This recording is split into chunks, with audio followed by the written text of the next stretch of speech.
This is Radio 4's Morning Call, and I'm now delighted to be joined on the line by the cultural commentator, Oscar Ho. Oscar, good morning. Good morning.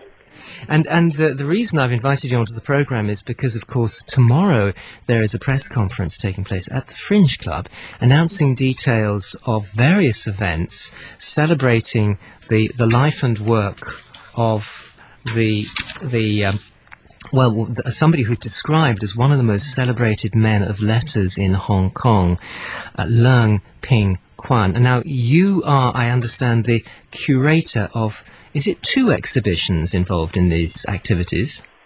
Well, I'm involved with one, actually a very major one, that is almost like a retrospective of his career.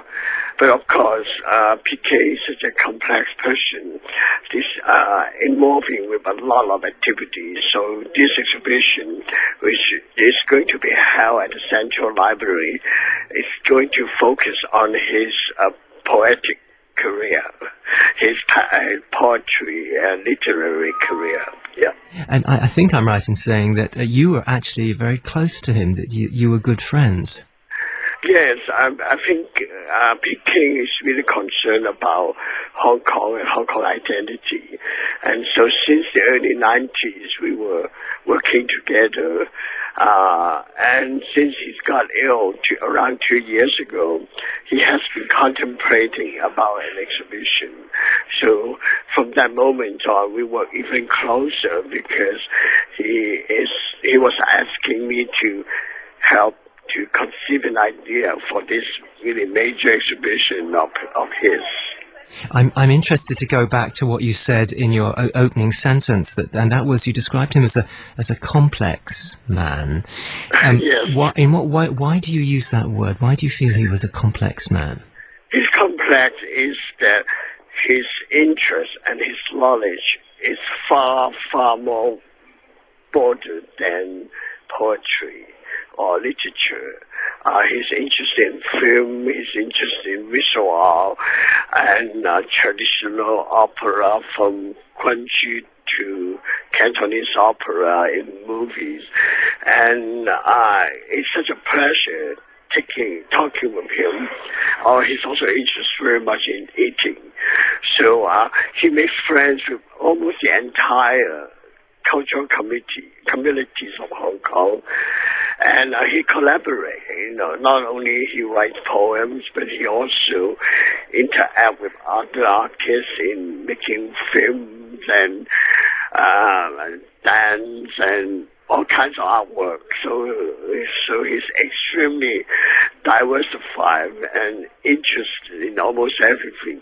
But of course, most important of all, he's really concerned about Hong Kong culture, Hong Kong identity. And he always felt that it's so unjust that we ignore Hong Kong culture, which is an extremely profound culture. And in his works, in his poetry, does he explore this issue of Hong Kong identity?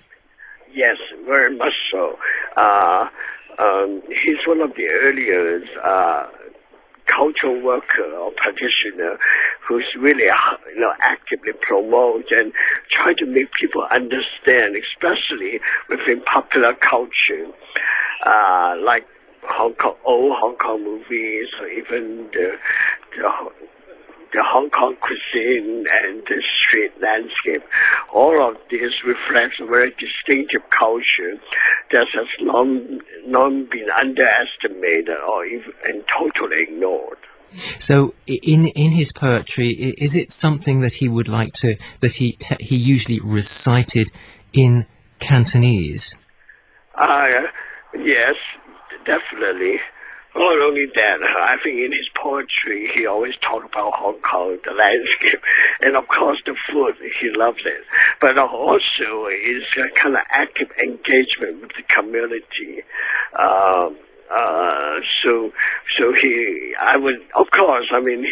He always had a really broad vision about the world as well. He's concerned about China and places like that.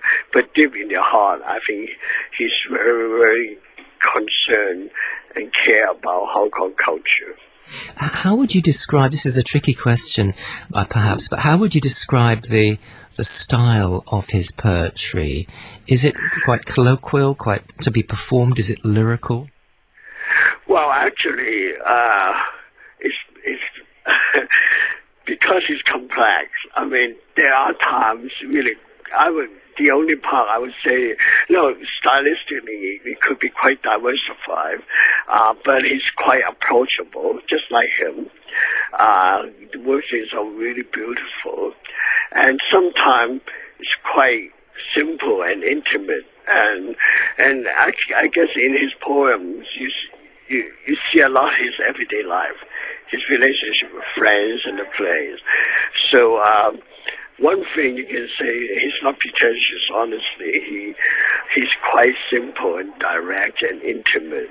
And it's just like him, you feel really comfortable reading his poetry. Well, what a wonderful introduction to his work, Oscar. Thank you. I'm interested in what you're saying about the wide-ranging interests. You describe him in your introduction as a cross-genre explorer. It's rather a nice description. Yes, definitely. So I wish the public can come to see the show.